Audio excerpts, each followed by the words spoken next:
그때 블레셋 사람들이 이스라엘과 싸우려고 군대를 모집한지라. 아기스가 다윗에게 이르되 너는 밝히 알라. 너와 내 사람들이 나와 함께 나가서 군대에 참가할 것이니라. 다윗이 아기스에게 이르되 그러면 당신의 종이 행할 바를 아시리이다 하니 아기스가 다윗에게 이르되 그러면 내가 너를 영원히 내 머리 지키는 자를 삼으리라 하니라.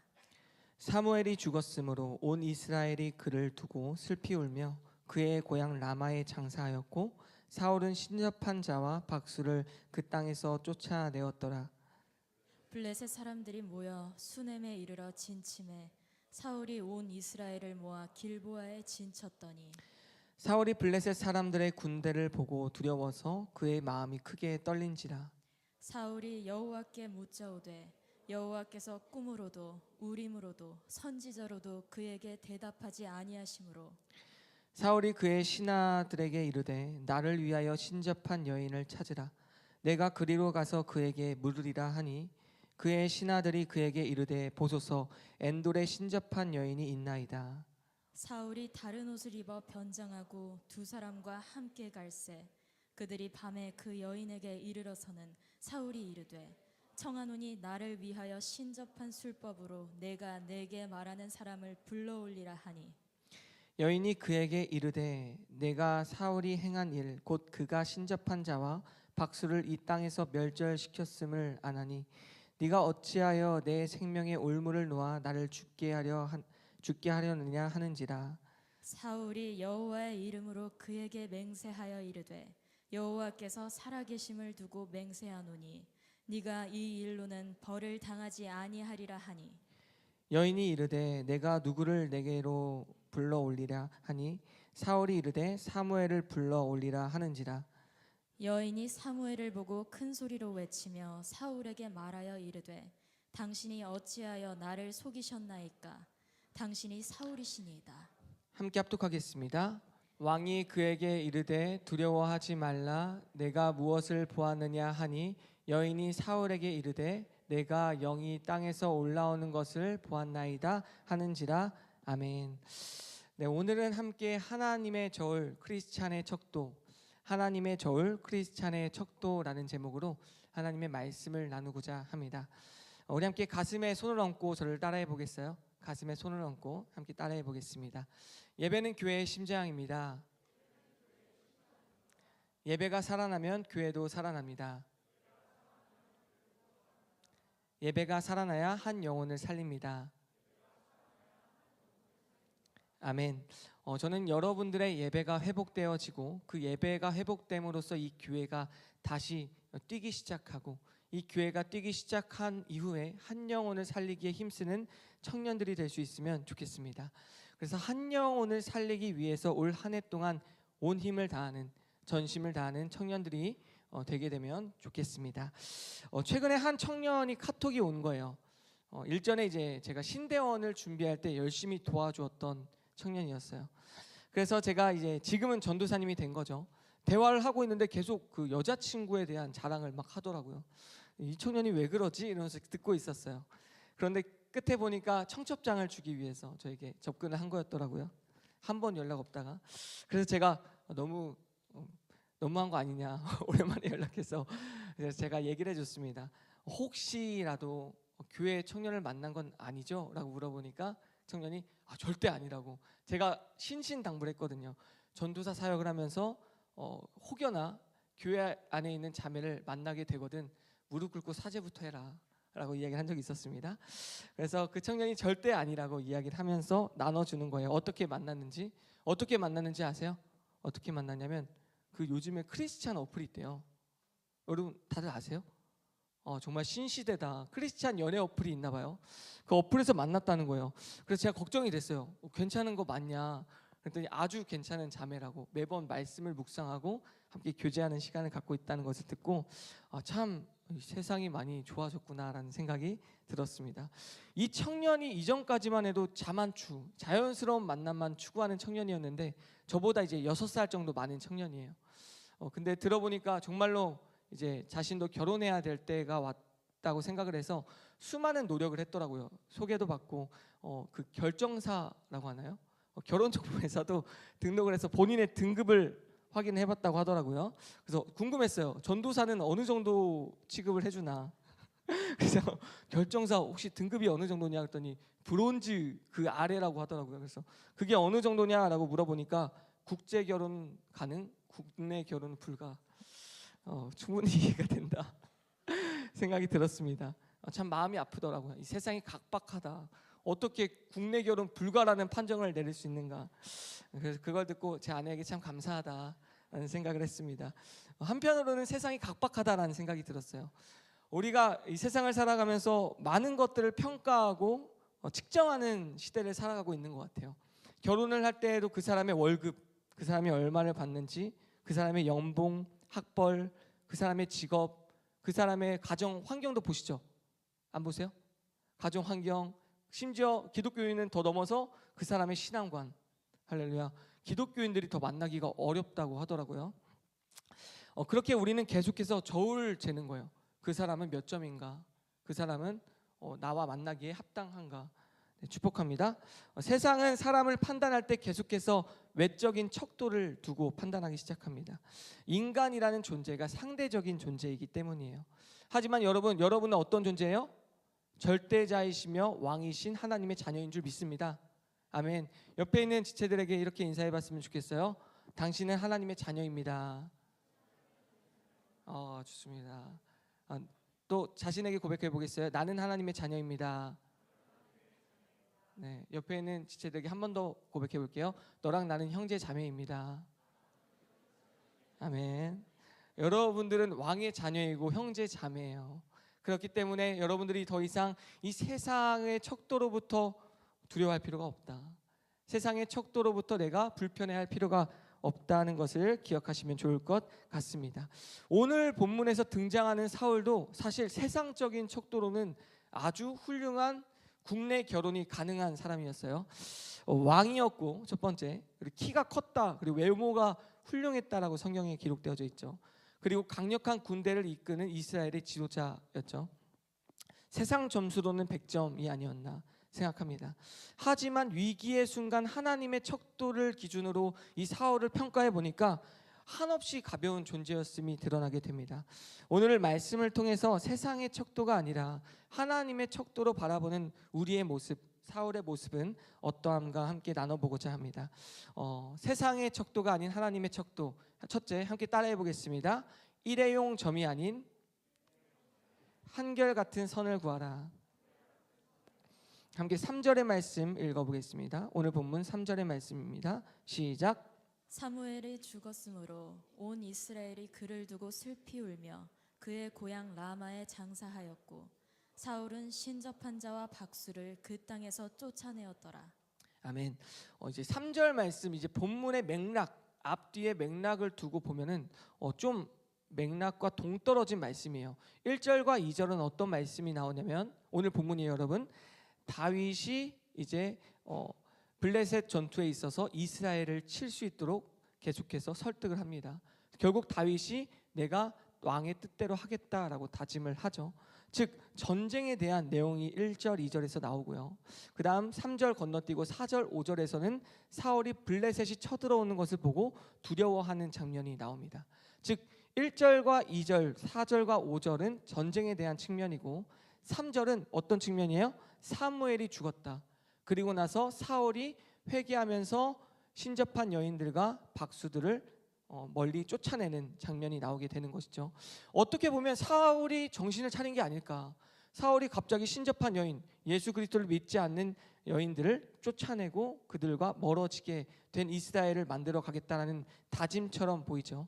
하지만 하나님은 그 마음의 중심을 보시는 분이시다.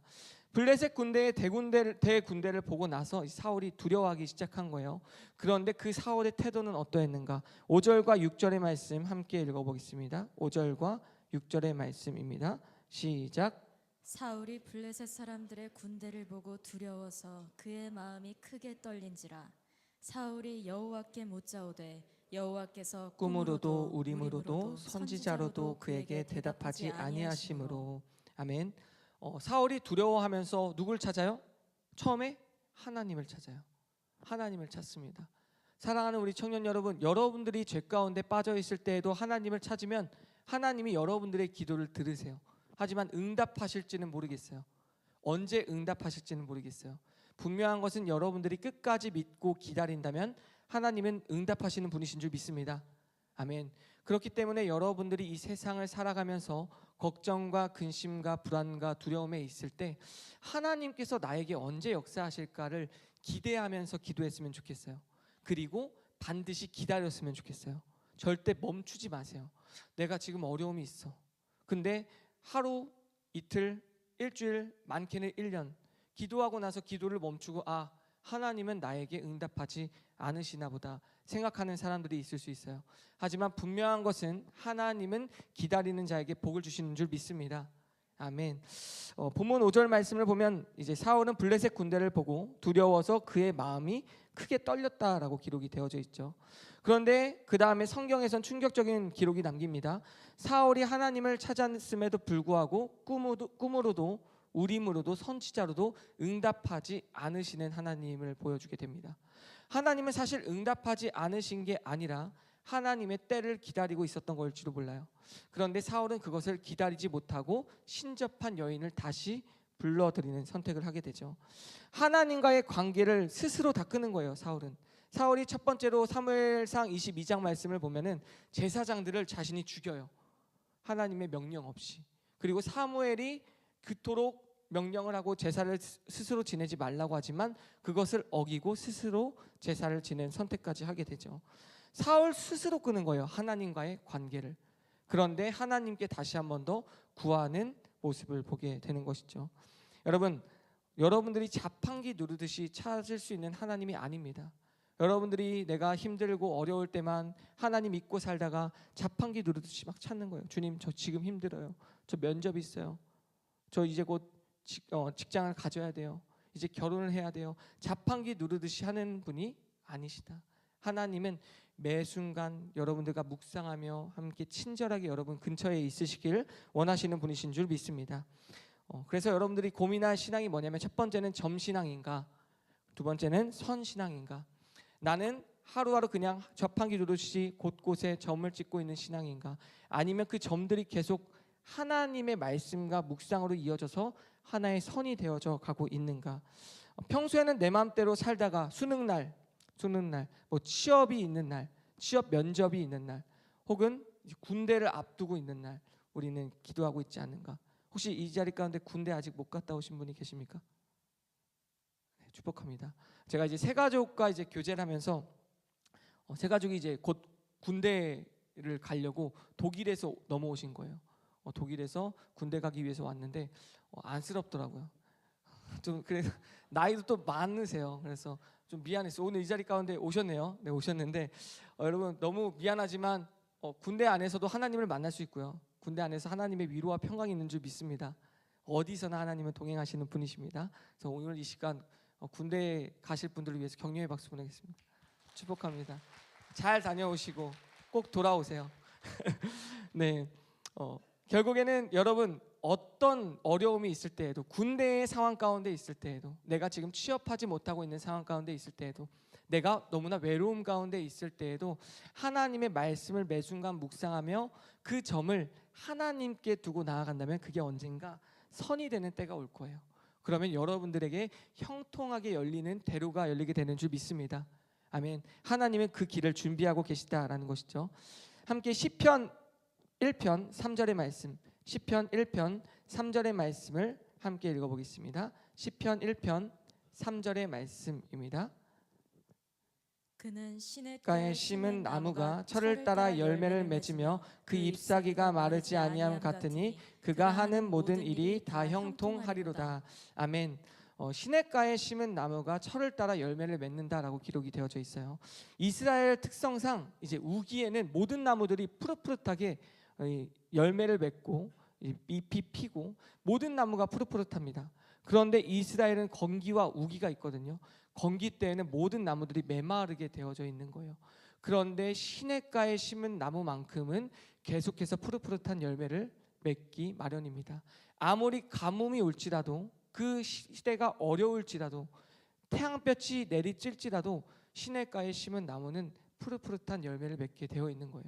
사랑하는 우리 청년 여러분, 여러분들에게 가뭄이 올지라도, 그리고 여러분들에게 어려움과 근심이 있을지라도 여러분들이 푸릇푸릇한 열매를 맺을 수 있는 이유는 영원한 생수이신 예수 그리스도께서 여러분들에게 샘물이 되어 주시기 때문인 줄 믿습니다.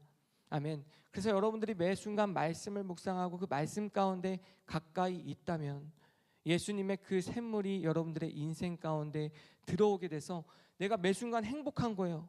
지금 여러분 얼굴이 많이 어두운데 행복한 거예요. 예배를 드리고 나서 나갈 때 그 기쁜 미소와 환희가 있었으면 좋겠어요. 그런 하나님의 자녀들이 되게 되면 좋겠습니다. 아멘. 이제 한나가 오랫동안 사무엘을 두고 기도했잖아요. 그렇죠? 자녀가 오랫동안 없으니까 너무 힘들었던 거예요. 그런데 한나가 열심히 막 기도하면서 방언의 기도를 하고 막 계속해서 간구하고 있었어요. 그때 엘리 제사장이 와서 너 왜 그러냐? 너 무슨 문제가 있냐? 술 취했으면 가서 집에서 잠이나 자라 라고 이야기를 하잖아요. 그런데 한나가 제가 사실은 이러한 어려움이 있었습니다. 자녀를 두고 정말 열심히 기도하고 있었던 겁니다 라고 말하니까 엘리가 뭐라고 해요? 너의 모든 기도가 하나님께서 다 들으셨다. 그러고 나서 한나가 돌아갈 때 그 얼굴이 낯빛이 다 사라졌다. 기쁜 미소 가운데 나아갔다라고 기록되어져 있어요. 사랑하는 우리 청년 여러분, 웃으세요. 축복합니다. 웃으세요. 행복하게 예배드렸으면 좋겠고 돌아갈 때 그 마음이 기쁨의 마음이 있었으면 좋겠습니다. 여러분들이 갑작스러운 금식이나 뭐 거창한 서원을 통해서 하나님과 가까워져야지. 물론 중요할 때가 있을 수 있어요. 정말로 그 중요한 시기가 있을 수 있는데 하나님은 여러분들에게 막 거창한 서원을 원하시는 게 아니에요. 여러분들이 막 금식하면서 하나님께 나아가기를 원하시는 게 아니에요. 하나님은 한결같이 하나님의 말씀을 묵상하고 하나님의 찬양을 듣고 하나님의 기도의 자리를 찾기를 원하십니다. 한결같은 신앙이 여러분들의 인생 가운데 세워지게 되길 주님의 이름으로 소망합니다. 아멘. 그래서 한결같음이 중요하다. 매일 내가 묵상하고 있다 하면 손 들어보시겠어요? 내가 매일같이 묵상하고 있다. 얼마 되지 않는 것 같아요. 여러분, 제가 한 해를 시작할 때 많은 청년들이 저에게 와서 얘기를 했어요. 그때가 제가 하나님의 말씀, 하나님의 음성을 듣기 위해서는 하나님의 뭘 알아야 된다? 언어를 알아야 된다. 하나님의 언어는 무엇을 통해서 알 수 있어요? 성경을 통해서만 알 수 있어요. 내가 기도하지도 않고 하나님의 말씀을 보고 있지도 않는데 내가 하나님의 언어를 알고 있다. 그것은 정말 위험한 신앙입니다. 여러분의 마음의 욕심일 수 있어요. 저 자매를 만나야 한다. 그걸 음성으로 듣는 거예요. 이 자매는 내 것이다. 여러분, 위험해요. 하나님의 말씀을 듣고 결단하세요. 하나님의 말씀을 보고 결정하세요. 그게 여러분들에게 필요한 훈련인 줄 믿습니다. 그래서 매일같이 큐티하고 하나님의 말씀 가운데 머무는 청년들이 되게 되면 좋겠습니다. 아멘. 야고보서 4장 1절의 말씀, 야고보서 4장 1절의 말씀 함께 읽겠습니다. 시작. 하나님을 가까이 하라. 그리하면 너희를 가까이 하시리라. 아멘. 하나님을 가까이 하는 거예요. 하나님과 가까이 한결같이 걸어가는 거예요. 주님의 말씀 안에서 하나님의 말씀을 듣는 청년들이 되면 좋겠습니다. 첫 번째 척도는 한결같은 선에서 하나님과 마주하고 하나님의 말씀을 보는 거였어요. 그럼 두 번째 척도는 무엇인가? 함께 따라해 보겠습니다. 숨겨진 가면을 벗고 진정한 정체성을 찾으라. 아멘. 7절부터 8절까지 말씀 함께 읽겠습니다. 시작. 사울이 그의 신하들에게 이르되 나를 위하여 신접한 여인을 찾으라. 내가 그리로 가서 그에게 물으리라 하니 그의 신하들이 그에게 이르되 보소서 엔돌에 신접한 여인이 있나이다. 사울이 다른 옷을 입어 변장하고 두 사람과 함께 갈새 그들이 밤에 그 여인에게 이르러서는 사울이 이르되 청하노니 나를 위하여 신접한 술법으로 내가 내게 말하는 사람을 불러올리라 하니. 아멘. 자, 여러분, 사울이 쫓아냈잖아요. 그렇죠? 신접한 여인과 박수, 무당들을 쫓아낸 거예요. 본인 스스로. 그런데 하나님이 응답이 없자 어떻게 해요? 반나절 만에 돌이켜서 다시 그 신접한 여인을 모셔오는 거예요. 그리고 나를 위해서 예언을 해달라. 내가 블레셋과 전쟁을 해야 되냐, 도피를 해야 되냐, 이걸 묻는 것이죠. 사랑하는 우리 청년 여러분, 사울은 지금 반나절도 못 기다렸어요. 기도를 했으면 기다릴 수 있어야 돼요. 기대하는 마음으로 기다려야 돼요. 그런데 사울은 기다리지 못하고 곧장 자신의 방법과 자신의 뜻을 따라 살아가는 선택을 합니다. 그리고 첫 번째로 했던 행동이 뭐였어요? 왕복을 벗고 변장했다. 그가 입고 있던 왕의 옷을 벗어 던지고 기름 부으심 받았던 그 왕의 옷을 벗어 던지고 변장하고 그 신접한 여인에게 다가가는 모습을 보여줍니다. 엄청난 모욕이죠. 낮에는 하나님께 잘 보이고자, 이 전날까지만 해도, 낮까지만 해도 하나님께 잘 보이고자 그렇게 신접한 여인들을 다 내보내고 우상을 섬기는 사람들을 다 쫓아냈던 사울이었어요. 하지만 이 사울이 반나절 지나지 않아서 그 신접한 여인들을 다시 데려오는 선택을 하게 됩니다.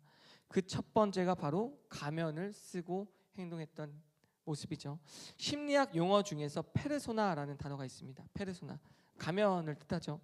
수많은 사람들은 페르소나를 가지고 살아가요.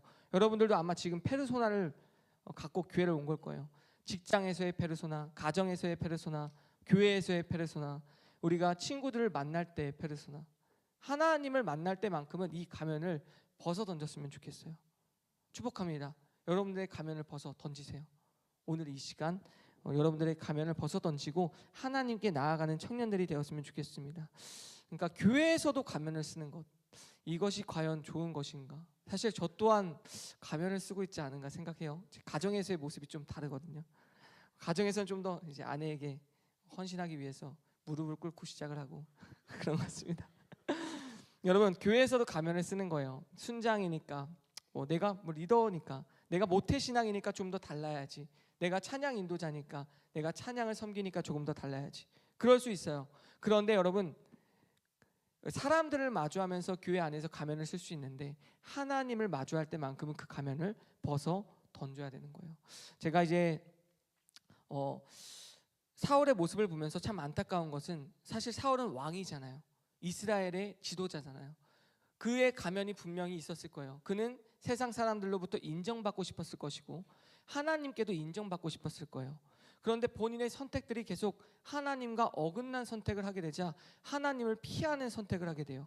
그리고 가면을 받게 되는 선택을 합니다. 그런데 놀라운 것은, 하나님은 사울에게 원했던 것이 무엇인가? 하나님은 사울의 상한 심령을 원하셨던 겁니다. 하나님은 사울의 상한 심령을 원하셨다. 하나님은 왕의 의복을 입은 사울을 원하신 것이 아니라 상한 심령을 가진 사울을 원하신 것이다. 즉, 여러분들이 내가 지금 가면을 쓰고 살아가는 게 하나님이 기뻐하실 거야? 그게 아니라 여러분들의 민낯을 드러내고 내 연약한 점, 내 약점을 하나님께 고백하는 것을 하나님은 원하시는 거예요. 주님, 저 잘 믿고 있잖아요. 여러분 정말로 잘 믿고 있으세요? 주님, 제가 기도하고 있잖아요. 여러분 전심을 다해서 기도하고 있으신가요? 제가 주님만 바라보고 있잖아요. 여러분 정말로 주님만 바라보고 하루하루 살아가고 계세요? 그것들을 점검해 봤으면 좋겠어요. 주님의 척도는 오직 주님만을 바라보기를 원하세요. 하나님은 모든 것을 주께 물어보기를 원하세요.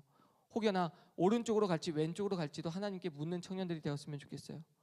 그러긴 쉽지 않겠지만, 여러분들이 결단을 할 때, 내가 어떠한 길로 가고자 하는 중요한 시험이 있을 때, 그때 하나님을 먼저 찾는 청년들이 되면 좋겠습니다. 시편 51편 17절의 말씀 함께 읽겠습니다. 하나님께서 구하시는 제사는 상한 심령이라. 하나님이여 상하고 통회하는 마음을 주께서 멸시하지 아니하시리다. 아멘. 하나님께서 구하시는 제사는 여러분들이 내가 드릴 수 있는 큰 재산, 이러한 것들이 아니라 상한 심령이다. 여러분들이 가지고 있는 마음 가운데 어려움과 걱정과 불만과 내 죄악과 두려움을 하나님께 토로하는 것을 하나님이 가장 기쁘게 받으시는 줄 믿습니다. 아멘. 하나님께 정직해야겠죠? 아멘. 두 번째 척도는 바로 하나님께 정직해야 하는 것입니다.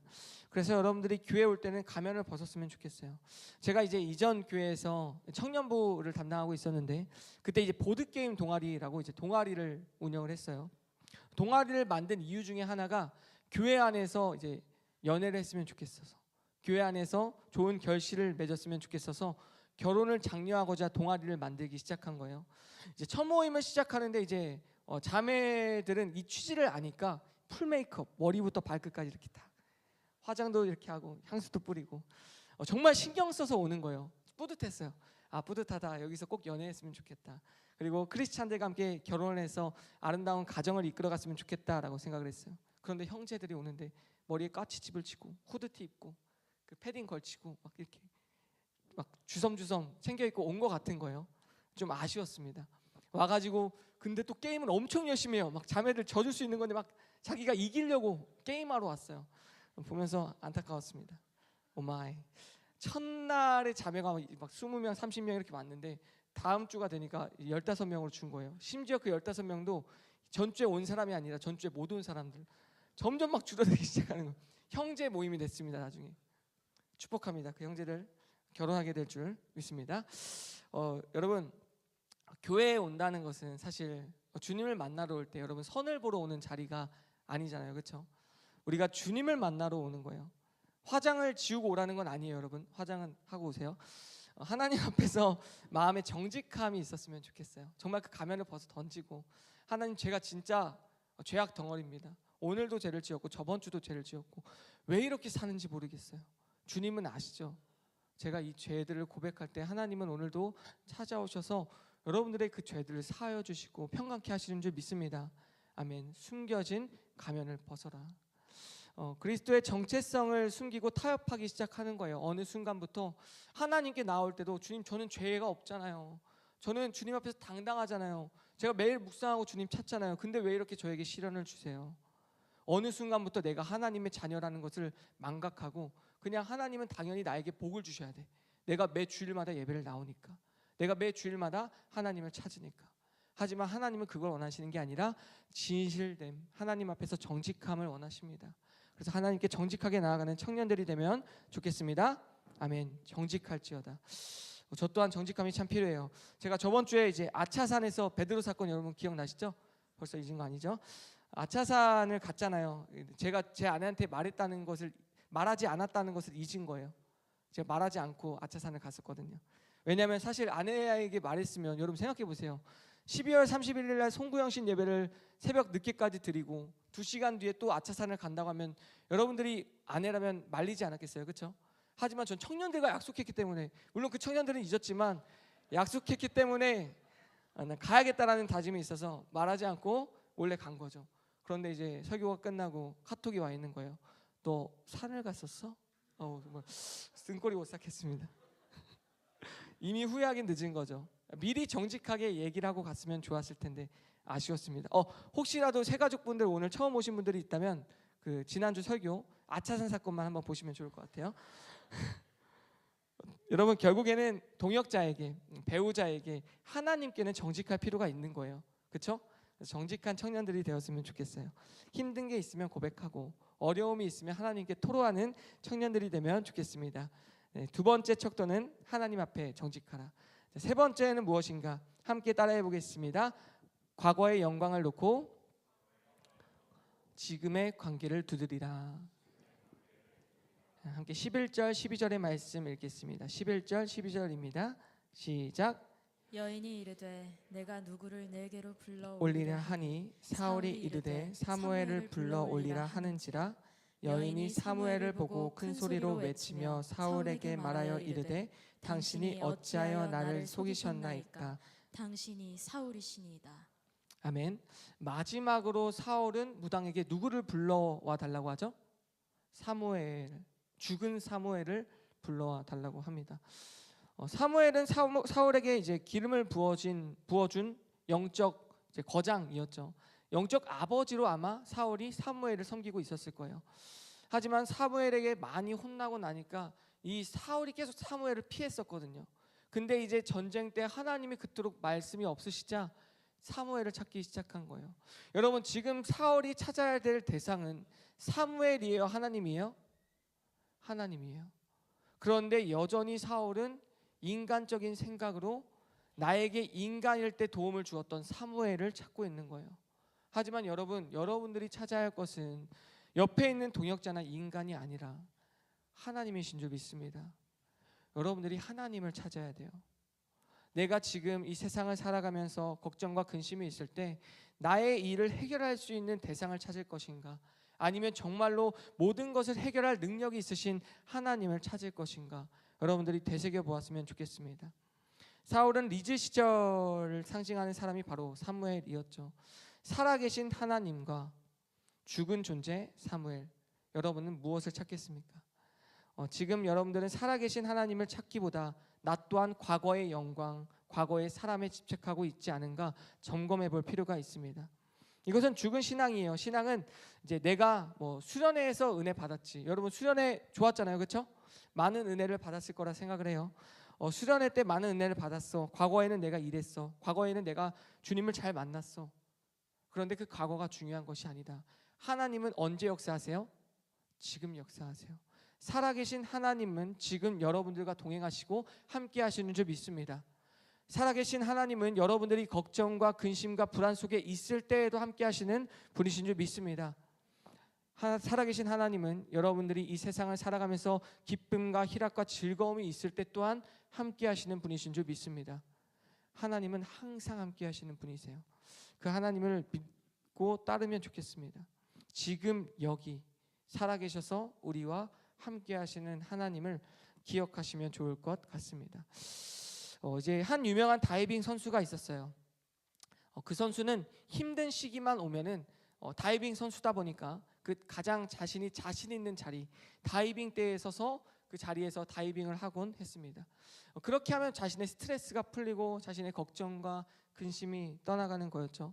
그래서 이 다이빙 선수는 또 한 번 걱정과 근심에 휩싸이고 불안하고 우울해 있을 때 다이빙 대에 오르는 선택을 합니다.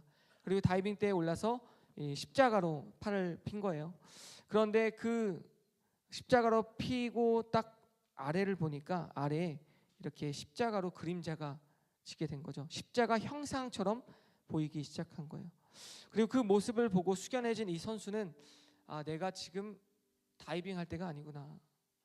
내가 내려와서 기도해야 할 때구나 라는 생각이 들어서 내려오는 결단을 합니다. 그리고 수영장에서 내려오자마자 무릎을 꿇고 주님께 고백하는 시간을 가져요. 주님, 저는 왜 그렇게 연약할까요? 여전히 나는 부족하고 연약해서 내가 어려움이 있을 때 내가 하고자 하는 방법으로 그 다이빙 대에 올랐습니다. 기도하고 눈을 뜨고 이 풀장을 바라보니 풀장에 물이 없는 거예요. 만약에 그 다이빙 선수가 그대로 뛰어내렸다면 죽었겠죠. 하지만 하나님께서 그를 살리신 거라 생각합니다. 여러분, 나의 방법으로 나의 생각으로 나아가다 보면은 잘 될 수도 있어요. 물론 그 길이 무조건 무너지고 망한다는 건 아니에요. 분명한 것은 그 길 가운데도 해결책은 있을 수 있어요. 그런데 그 길은 언젠가 실패할 수 있는 거예요. 내가 뭐 다 잘 됐어. 내 방법대로 하니까 잘 되던데. 여러분, 오만입니다. 하나님은 실수가 없으시고 완전한 분이세요. 그렇기 때문에 하나님께 물으라고 하는 거예요. 하나님, 이 방법이 맞을까요? 이 다이빙 선수도 마찬가지였어요. 항상 지금처럼 뛰어내리는 것, 그게 그에게는 아주 일상이었단 말이에요. 실패한 적이 없었어요. 그런데 만약에 그가 예수님을 바라보지 못하고 떨어졌다면 그는 죽었을 거예요. 실수가 반드시 있을 수밖에 없어요. 우리의 선택은. 여러분들이 하나님을 의지했으면 좋겠어요. 예수 그리스도의 방법을 신뢰했으면 좋겠습니다. 빌립보서 3장 14절의 말씀 함께 읽겠습니다. 시작. 표대를 향하여 그리스도 예수 안에서 하나님이 위에서 부르신 부름의 상을 위하여 달려가노라. 우리 한 번만 더 읽어볼게요. 시작. 표대를 향하여 그리스도 예수 안에서 하나님이 위에서 부르신 부름의 상을 위하여 달려가노라. 아멘. 여기서 표대라는 것은 스코포스라는 이제 감찰자, 감시자, 감독자라는 헬라어에서 왔습니다. 스코포스. 여러분, 표대를 향해 달려가는 거예요.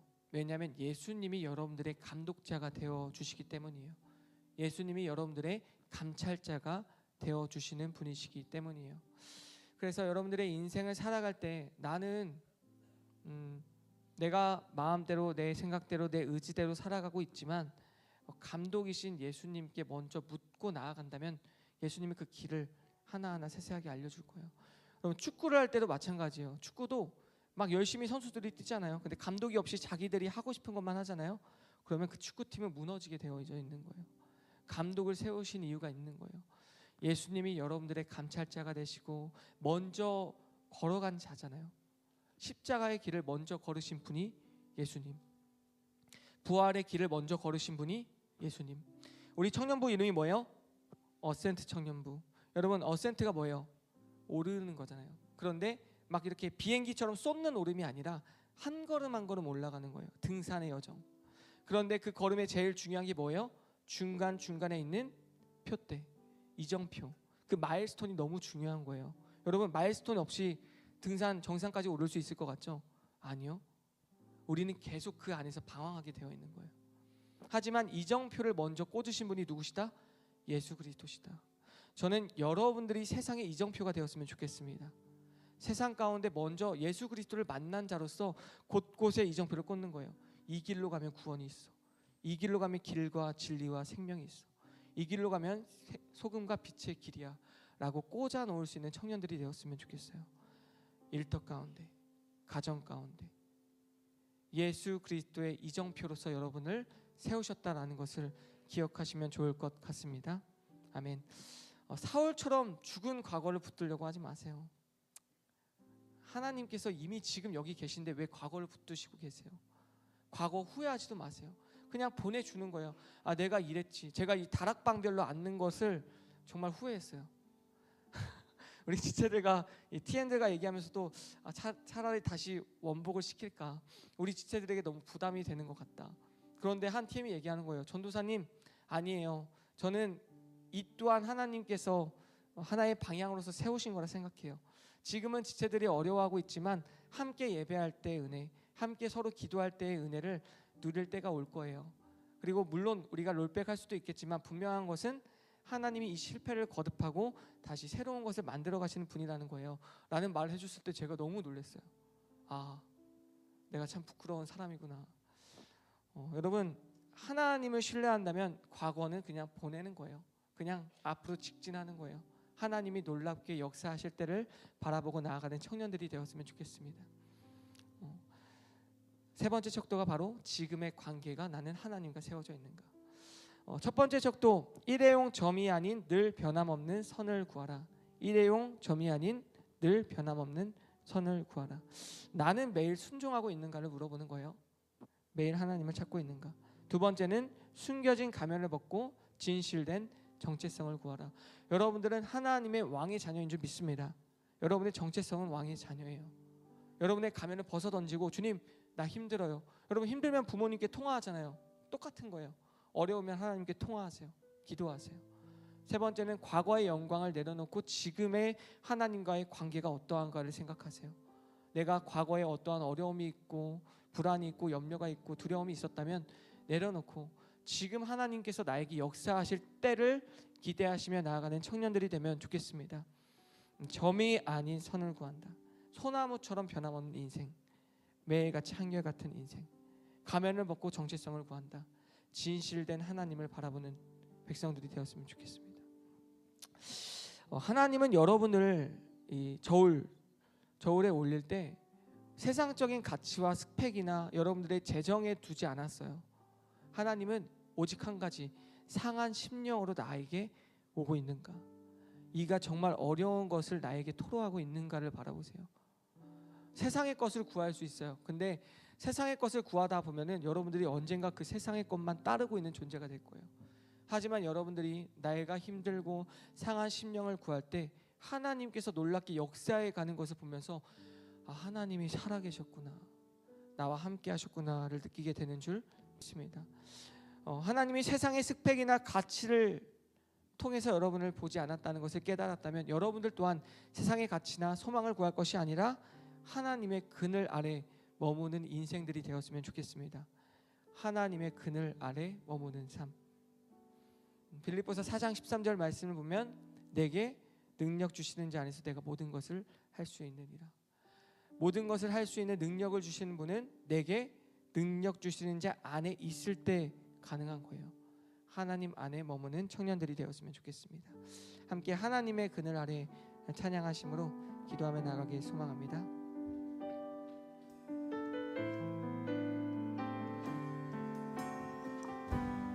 하나님의 그늘 아래,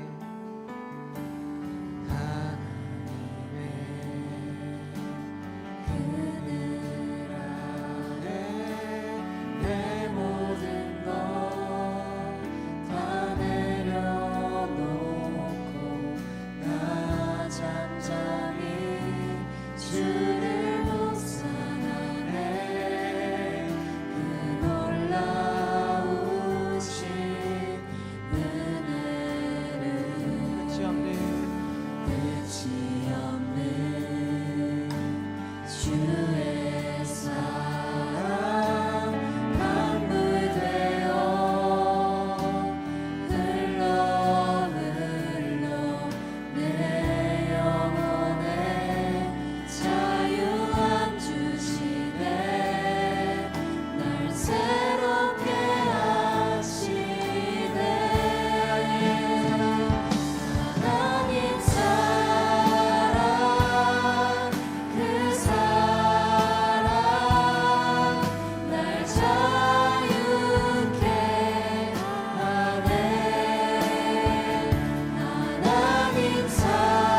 우리 청년 여러분, 하나님의 그늘 안에 머무시는 삶이 되었으면 좋겠습니다. 하나님의 사랑 안에 머무시는 청년들이 되었으면 좋겠습니다. 주의 영이 계신 곳에 자유함이 있습니다. 하나님은 영이시기 때문에 이곳 가운데 언제나 역사하고 계신데, 여러분들의 마음 가운데 하나님의 영을 담는 거예요. 그럼 여러분들은 자유한 사람이 되는 거예요. 하나님의 사랑은 우리를 자유케 하는 거예요. 여러분, 이 시간 기도할 때 내가 지금까지는 점과 같은 신앙, 그냥 하나님을 찾을 때 찾고, 나에게 필요할 때 찾고, 내가 중요한 시기일 때 찾고, 내가 연약하고 넘어졌을 때 찾고, 그런 신앙이었다면 이 시간 한번 점검해 봤으면 좋겠어요. 주님, 저는 왜 이렇게 연약할까요? 한결같이 주님을 찾고 주님의 말씀을 묵상할 수 있음에도 불구하고 내 시간이 너무 중요했던 거예요.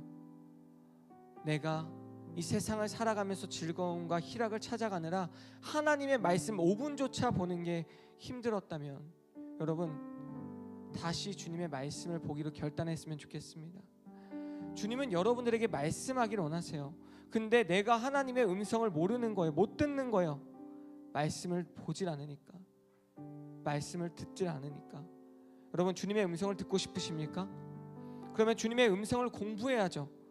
주님의 음성을 듣기 위해서 노력을 해야죠. 영어를 하기 위해선 영어를 들어야 되는 것이고, 중국어, 일본어를 하기 위해선 들어야 되는 거예요. 그 공부를 해야 되는 거예요. 하나님의 음성을 듣기를 위해서는, 나 하나님의 음성을 어떻게 듣는지 모르겠어요. 말씀을 보고 있지 않으면서도 우리는 과연 내가 하나님의 음성을 들을 준비가 되어져 있는가? 여러분, 단 5분만 투자하세요. 아니요, 5분도 바라지 않을게요. 3분이라도 하나님의 말씀을 보기를 권면합니다. 제가 1시간을 요구하는 게 아니잖아요. 주님이 여러분들에게 매일과 같이 쉬는 시간대마다 성경을 봐라, 그걸 말하는 게 아니잖아요. 나에게 오늘 주신 말씀은 무엇일지를 묵상하는 청년들이 되었으면 좋겠어요. 한결같이 주님을 3분이라도, 하나님이 여러분에게 모든 시간을 내어놓으라고 말씀하지 않으세요. 사랑하는 내 아들아, 내 딸아, 한 번만 나를 찾아줘라. 나는 너를 위해서 기도하고 있고, 너를 위해 중보하고 있고, 너에게 계속 이야기를 해주고 있는데 왜 길을 막고 살아가니? 여러분, 계속 생각했으면 좋겠어요. 나는 하나님을 얼만큼 생각하고 있는가? 기도는 하고 있는데 나는 과연 하나님의 말씀을 보고 있는가? 여러분, 점과 같은 신앙이 아니라 선과 같이 한결같은 신앙을 살아가길 주님의 이름으로 소망합니다. 주님, 우리가 주님을 묵상하게 하여 주시옵소서. 주님을 신뢰하게 하여 주시옵소서. 주의 말씀 가운데 머무는 청년들이 되게 하여 주시옵소서. 인생을 살아갈 때 주의 찬양을 듣는 것에 기쁨을 느끼고 주님의 말씀을 바라보는 것에 의미를 찾아가는 하나님의 청년들이 되게 하여 주시옵소서. 주님, 우리가 주님을 바라보겠습니다. 주님을 바라보기로 결단하겠습니다. 이 시간 함께 주여 한번 부르심으로 주님을 바라보겠다고 결단하는 하나님의 청년들이 될 수 있도록 함께 기도하며 나아가겠습니다. 주여.